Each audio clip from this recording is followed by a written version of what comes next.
Fataki qui va nous rejoindre, fondatrice présidente d'Énergie Génération. Alors, Énergie Génération, c'est une organisation panafricaine qui encourage les jeunes Africains à se développer, notamment dans la technologie. Et c'est en ça que Astria Fataki va devoir nous rejoindre maintenant. Elle va prendre place à côté de moi et elle est accompagnée de Guillaume Guéry. Alors Guillaume Guéry, lui, c'est le président du club Abidjan Ville Durable. Alors on va en parler parce qu'au milieu de ce big numéro 7, on a vu qu'il y avait une bulle verte.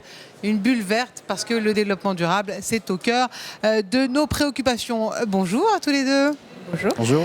Alors Astria, votre ambition, votre souhait au moment de créer Énergie Génération en 2016, lequel était-il? Quel était votre but?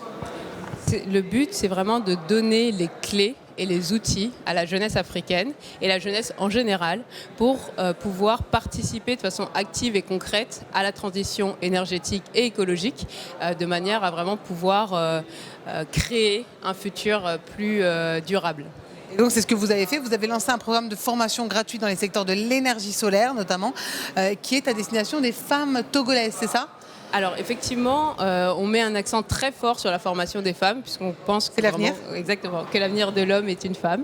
Donc effectivement, nous investissons énormément pour former des techniciennes au métier de l'installation et de la maintenance de systèmes solaires. Est-ce qu'elles ont tout de suite adhéré? Comment ça se passe? C'est jamais simple.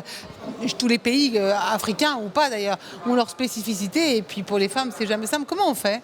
Non, effectivement, moi, ça fait 10 ans que je travaille sur le secteur de l'énergie. C'est un secteur qui est très masculin. Et souvent, on me demande est-ce que je suis ingénieure? Non, je suis juste science-piste.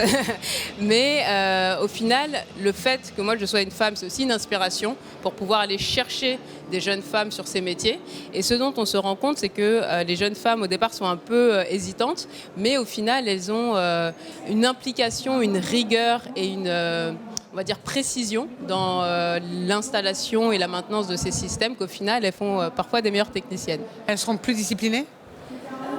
Je dirais plus appliquées. Plus appliquées. Plus appliquées et aussi plus passionnées dans le fait de transmettre et d'apporter l'accès à l'énergie. C'est vraiment un combat qui est noble d'espoir. Alors, vous avez réussi à emmener de nombreux partenaires dans votre sillage. Est-ce que vous avez un message à faire passer à d'éventuels investisseurs qu'il y a ici? Ah oui, alors j'en ai beaucoup. Le plus important, c'est qu'effectivement, je pense qu'on vit à une époque où le capital et le capitalisme, en fait, le capitalisme doit être revu et le capital doit être utilisé pour encourager la jeunesse à trouver des solutions aux problématiques auxquelles on fait face. Donc, si il y a des investisseurs qui m'entendent, je suis actuellement en train de créer un fonds d'investissement, d'amorçage, qui permettra d'investir des tout petits tickets dans des startups et des entrepreneurs très jeunes sur les secteurs de l'énergie. Donc, si c'est des sujets qui vous intéressent, n'hésitez pas.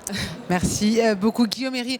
Vous dirigez, donc vous présidez le club Abidjan Ville Durable. Comment est-ce que ça améliore la qualité de vie des Ivoiriens?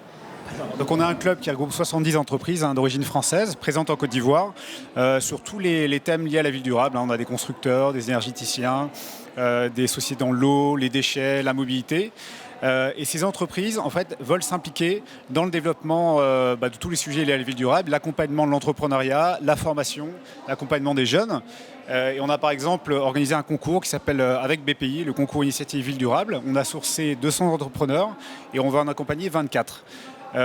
Et la spécificité de notre club, c'est qu'on a des grands groupes, donc à peu près 70, qui vont accompagner ces entrepreneurs et créer des liens avec l'écosystème entrepreneurial. Et c'est important parce que ces grands groupes ont des marchés en Côte d'Ivoire, mais également à l'international. Et ça va permettre d'accompagner le développement des startups ivoiriennes.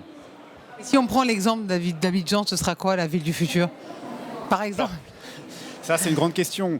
Moi j'ai une conviction, c'est que c'est une ville où il y a beaucoup plus de prise en compte des enjeux environnementaux déjà, mais également des enjeux socio-économiques. Avec dans tous les projets infrastructures, prise en compte des besoins de formation, d'accompagnement des jeunes, de transfert de compétences. Et après, bien sûr, la technologie va venir appuyer tout ça. Et ça peut être justement le développement durable dont vous parlez, le moteur de croissance pour les Ivoiriens? Oui, je pense que déjà c'est un marché qui est en pleine croissance, qui est énorme, qui s'ouvre pour toutes les entreprises ivoiriennes mais également françaises. Hein. Et je pense que ce marché implique de s'impliquer dans l'économie. C'est-à-dire qu'on ne peut pas venir et avoir une approche de court terme, il faut venir et avoir une approche de moyen long terme. Et ça veut dire s'impliquer dans la formation et l'accompagnement de l'entrepreneuriat pour les groupes qui veulent venir sur ce marché. Merci beaucoup. Merci Guillaume Herry, président du club Abidjan Ville Durable. Merci Astria Fataki, fondatrice et présidente d'Énergie Génération.